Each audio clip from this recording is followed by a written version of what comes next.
इस वीडियो में हम बात करेंगे एक ग्राफ के मैक्सिमम और मिनिमम एब्सोल्यूट और रिलेटिव पॉइंट्स के बारे में। यहाँ हम देख सकते हैं ये हमारा वाई एक्सिस है और ये एक्स एक्सिस है। इस पर एक ग्राफ प्लॉट किया हुआ हमें नज़र आ रहा है ये सब्ज रंग से, जो कि फंक्शन ऑफ एक्स का ग्राफ है, जिसे हम y is equals to function of x भी कह सकते हैं। हम जानते हैं कि जो हमारे एब्सोल्यूट मिनिमम और मैक्सिमम पॉइंट्स हैं वो यहाँ पर इस ग्राफ पर हम a और b की सूरत में हम देख सकते हैं कि उन्हें जाहिर किया गया है। हमारा जो b है ये हमारा एब्सोल्यूट मैक्सिमम पॉइंट है, जो कि x की वो कदर होगी जो कि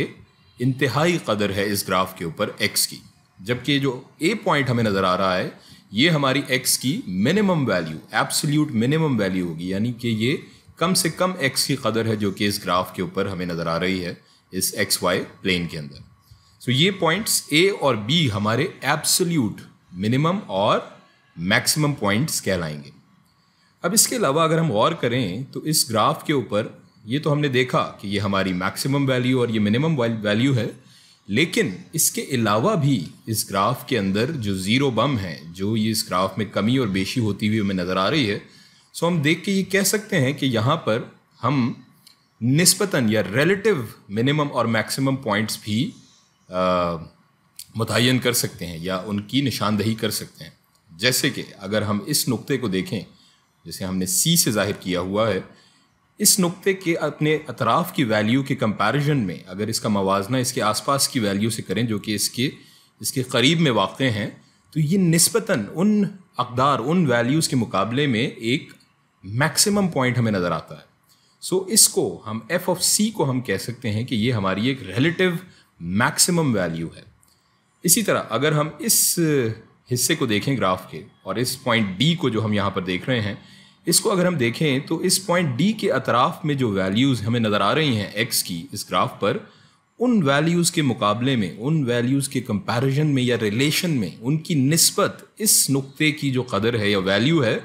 वो हमें कम या मिनिमम नज़र आ रही है। इस पॉइंट को हम कह सकते हैं हमारी रिलेटिव मिनिमम वैल्यू या f ऑफ d से इसे हम जाहिर कर सकते हैं। अब ये तो हमारी थ्योरेटिकल बात हो गई, जहाँ तक इस कॉन्सेप्ट को समझने के हवाले से हमने बात की। अब अगर इसको मैथमेटिकली इन दोनों नुकात को, इन दोनों नुक्तों को अगर हम लिखना चाहें, FC और FD को, जो कि हमारे रिलेटिव मैक्सिमम और रिलेटिव मिनिमम पॉइंट्स हैं, तो उसको कैसे लिखेंगे? उसको हम इस तरह लिखेंगे कि f of c is a relative maximum if, यानी कि FC जो हमारा पॉइंट है ये एक रिलेटिव मैक्सिमम पॉइंट होगा अगर f of c is greater than और equals to f of x, यानी कि जैसा कि हमने यहाँ बात की थी उस सूरत में पहली सूरत क्या होगी कि हमारा ये नुक्ता FC इज़ ग्रेटर देन और इक्वल्स टू fx, यानी fx जो हमारी वैल्यू है इसके अतराफ़ में जो नुकात हैं उनके मुकाबले में अगर ये बराबर या उससे बड़ी वैल्यू होगी तो उस सूरत में हमारा ये रिलेटिव मैक्सिमम पॉइंट होगा for all the values x का, जो तमाम वैल्यूज़ वो अगर लाए करती हों। यहाँ पर इसको मज़ीद अगर हम स्पेसिफाई कर लें कि इस c के अंदर हम एक पॉइंट जो कि हमने देखा कि इसके अतराफ़ की जो वैल्यूज़ को कवर कर रहा है, एक नुक्ता यहाँ और एक यहाँ, इसमें अगर हम ये h value c plus h, यानी कि इससे आगे की ये वैल्यूज़, और c माइनस h इससे पीछे की ये वैल्यू जो कि इसके अतराफ़ में वाक़े हैं,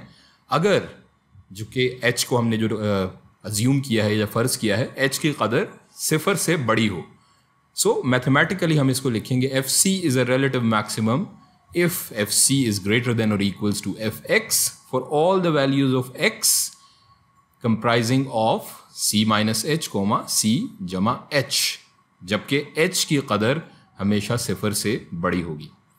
इसी तरह से जो हमारा नुक्ता FD है उसको मैथमेटिकली हम लिखेंगे FD is a relative minimum if FD is less than और इक्वल्स टू FX,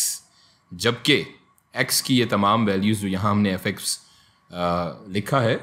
वो वैल्यू स्पैन करती हूँ d minus h comma d जमा h, जबकि h हमेशा हमारा सिफर से एक बड़ी वैल्यू या कदर होगा, जो कि हम यहाँ देख सकते हैं कि d के अतराफ़ में ये d जमा h नुक्ता अगर हमने देखा और ये d माइनस h ये नुक्ता, इसके अतराफ़ की ये तमाम वैल्यूज़ उनके मुकाबले में ये जो नुक्ता है ये एक रिलेटिव मिनिमम होगा।